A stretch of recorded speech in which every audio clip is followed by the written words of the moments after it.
Hello everyone, তো চলে এলাম আবারও একটা আইব্রো ভাতের ভ্লগ নিয়ে। আজ আমি আর বোন মিলে চলে যাচ্ছিলাম আমার দিদি বাড়ি আইব্রো ভাত খাওয়ার জন্য। তো তার জন্য সকাল সকাল বেরিয়ে পড়লাম স্কুটি নিয়ে, কারণ আমার বাড়ি থেকে দিদি বাড়ি খুব একটা বেশি দূরে নয়। তো চলো দিদি বাড়ি গিয়ে দেখা হচ্ছে। ফাইনালি আমরা চলে এলাম আমার দিদি বাড়ি। এসেই তো আমার মা বাচ্চার সঙ্গে দেখা হলো। তো এটা হচ্ছে আমার মিহি সোনা, আমার দিদির মেয়ে। তো ও প্রথমে আমাদের কাছে কিছুতেই আসলো না, কারণ ও আমাদেরকে চেনে না। তারপরে অনেকক্ষণ আমরা থাকার পরে ও আমাদের কোলে আসছিল। তো ওর সঙ্গেই আমরা অনেকক্ষণ এখানে গল্প করছিলাম, ওর সঙ্গে বদমাশি করছিলাম আর আদর করছিলাম। তারপরে ওকেও তো দিদিভাই ড্রেস পরিয়ে রেডি করে দিচ্ছিল আমাদের সঙ্গে ওর ফটো তুলবো বলে। তো ও কিছুতেই থামছিল না, তার জন্য ওকে আমরা খেলনা দিয়ে ভোলাচ্ছিলাম। যাই হোক, এরপরে আমি রেডি হয়ে বসে গেছিলাম আইবুড়ো ভাতের জন্য। প্রথমেই তো মাসিমা আমাকে আশীর্বাদ করে দিচ্ছিল চন্দনের ফোঁটা দিয়ে, তারপরে তো মালা আর ঘুমসি পরিয়ে দিচ্ছিল। এর আগে তো অনেকগুলো আইব্রো ভাত খাওয়া হয়ে গিয়েছিল, তার জন্য আমার গলাটা প্রায় ভর্তি হয়ে গেছিলো। যেহেতু আমি স্কাই কালারের শাড়ি পরেছিলাম, তাই দিদিভাইকেও বলেছিলাম যে স্কাই কালারের শাড়ি পরতে, দুজনে একই কালারের ম্যাচ করে পরবো। ফোঁটা আর মালা পরানো তো হয়ে গেছে, এরপরে তো মাসিমা আমাকে আশীর্বাদ করে দিচ্ছিল।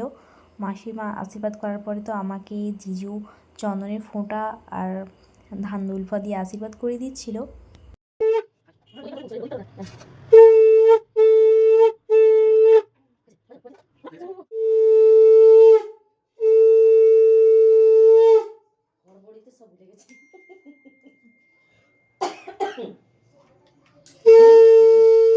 এরপরেই তো আমাকে আশীর্বাদ করে দিচ্ছিল আমার দিদিভাই। তো আমরা দুজনেই ম্যাচিং করে শাড়ি পরেছিলাম। ওকে বলেছিলাম যে আমি যেহেতু স্কাই কালারের শাড়িটা পরেছি, তো সেহেতু তুইও পর। এই শাড়িটা আমাকে গিফট করেছে আমার দিদিভাই, আমার তো খুবই পছন্দ হয়েছে। তো এরপরে দিদিভাই আমাকে আশীর্বাদ করে দিচ্ছিল। আশীর্বাদ তো শেষ, এরপরে মাসিমা তো আমাকে একটা গিফট দিয়েছিল। তারপর দিদিভাই আমাকে এত খাবার খেতে দিয়েছিল। তো চলো তোমাদেরকে দেখাচ্ছি খাবারের মধ্যে আজকে কী কী ছিল। এখানে তো অনেক কিছুই আমাকে খেতে দিয়েছিল, তো চলো দেখাচ্ছি কী কী ছিল। ভাত, পোলাও, স্যালাড, শাকের তরকারি, বড়ি ভাজা, আলু ভাজা, বেগুন ভাজা আর সিম ভাজা, মাশরুমের পকোড়া, সবজি, ডাল, একটা মাছ, মাংস, দই, চাটনি, মিষ্টি। তো অনেক কিছুই ছিল, এত খেয়ে শেষ করা যায় না। তারপরে ফাইনালি আমরা খেয়ে নিয়েছি। এরপরে চলে এসেছিলাম দিদিভাইয়ের রুমে একটু রেস্ট নেওয়ার জন্য।